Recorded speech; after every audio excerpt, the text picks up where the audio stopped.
President Trump and the president of Iran are having a war of words, you could say. And there's been a lot of tension there before even President Trump's tweet or President Rouhani's press conference or statement via the press.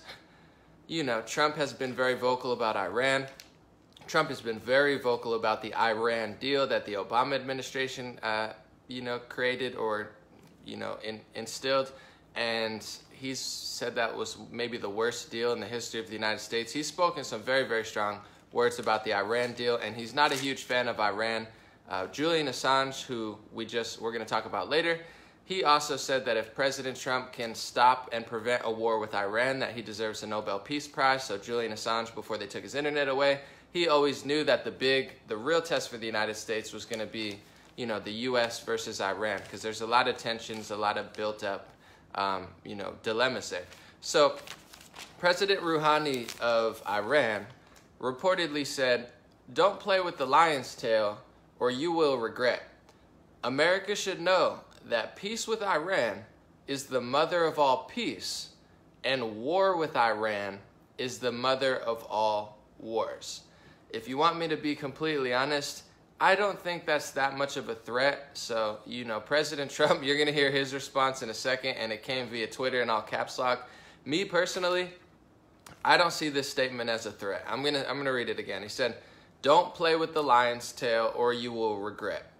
America should know that peace with Iran is the mother of all peace, and war with Iran is the mother of all wars." So it sounds like a situation he's basically just saying, don't go there or you're going to regret it. We want peace, not war. So just to be honest, I'm not saying I'm like #1 fan of Iran, although I have a lot of amazing Iranian friends. And one time my Uber driver who was Iranian, he told me, "Bro, before you get out, just understand, when you go to Iran," he's like, "we're people just like the United States. Don't look down on us. We got Iran, the cities are very, built up and it's nice." And he was like, don't hate on our people. So I'm just spreading that message of love. It was given to me via Iran. So that's what President Rouhani said, and Trump did not take so kindly to that.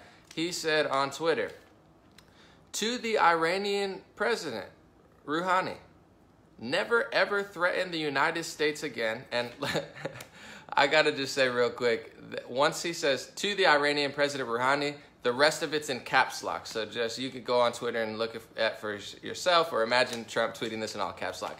"Never ever threaten the United States again, or you will suffer the consequences, the likes of which few throughout history have ever suffered before.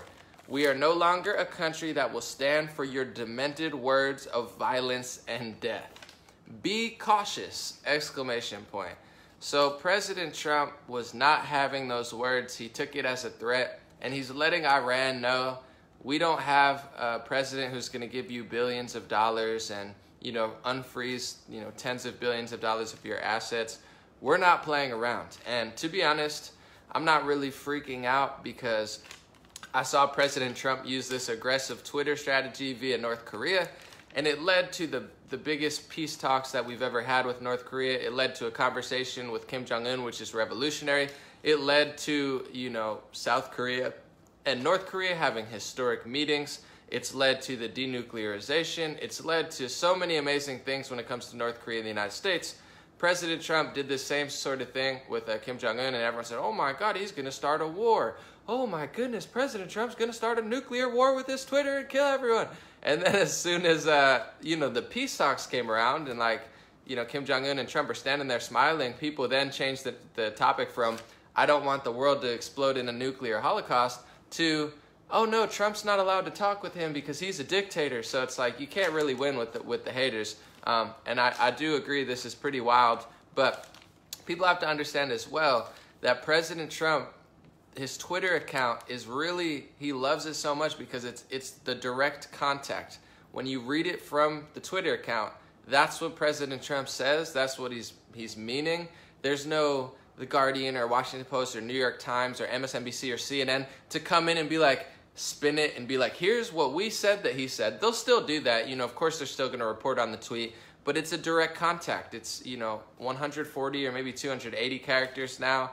And it's like what Trump says and how he wants to say it. It's a direct line, and he can, be as direct as he wants to be. So with that being said, I do want to say, though, Iran and the United States have a very, very interesting history. A few years ago, maybe 4 or 5 years ago, you could check it out. I believe in 2013, but don't quote me on it. You could do your research if you really care. It was reported that President Rouhani of Iran said to Israel, basically said they were a wound to the body of the Muslim world and they need to be removed. So, Iran has basically threatened Israel, low-key threatened the United States before. A lot of people, the Israel situation is very, very complex, but, if you look at the Middle East, you have Israel, which is Jewish, and then the rest of the Muslim world, which is, Arab and Muslim for the most part. And, the Iranian president has threatened Israel before, basically, and said, you're a wound to my body. We need you to not even exist. We need to remove you. And on that note as well, I do want to keep in mind, because a lot of people talk about migrants. I don't want to get too much off on a tangent, but President Erdogan of Turkey has also threatened, the Western world to let migrants flood into Europe. This is a quote from the leader of Turkey, who is, not the leader of Iran, but they're very similar in their kind of extreme in their ways, Turkey and Iran. Both really nice countries, but, they have what some could call extreme leadership. He said, you cried when 50,000 refugees were at the Kapakuli border. You started asking, what would you do if Turkey would open the gates? Look at me. If you go further, these border gates will be open, and you should know that. So when it comes to Iran and Turkey, it's a very hard situation because the United States and Israel, I don't believe, are perfect. There's reports that came out in The Guardian and other mainstream publications a few years ago saying that the CIA of the United States admitted to its role in the 1953 Iranian coup. So the United States has literally played a role in overthrowing a democratically elected Iranian government, and a lot of people from Iran have never really forgiven the United States. And you could look up pictures of Iranian women from the 70s and 60s and 80s. Their lifestyle was a lot more westernized, possibly even more so than it is today. So between the United States intervention and also Great Britain intervened as well, helped the United States intervene in Iran, and they didn't really want that information to come out. This is all according to The Guardian, not according to me. So, there's a lot of tensions there. We've intervened in Iran before. It didn't go so well. They kind of regressed from the 70s, 80s, 90s to the 2000s. They had a lot of regressions as well as, I'm sure, some progresses. But I could see both sides of the equation. I'm just going to be honest. Personally, I'm a citizen of the United States, so I wish my country the best. And I always, will probably slightly care about my country a little bit more than other countries. I'm not saying I don't care about them, but this is my home. This is my country. I love it. I appreciate it. So, I want President Trump to do well. But I have to be honest, I can see how the Iranian leader would feel threatened as well, because the United States and Great Britain have intervened in Iran before. They've done it in the past, and there's been a lot of talks of, maybe doing that as well. Israel, the United States, multiple other people are saying, we don't like Iran. We want to help the people there. We want to free them. And it's a very complex situation. But overall, I trust President Trump, to be honest. I'm not the president of the United States. I'm not a leader that goes over there and handles tough situations like this. So I trust our president. I think sometimes being a little tough is better than being soft, especially in such a crazy, crazy world where so much wild stuff happens all the time.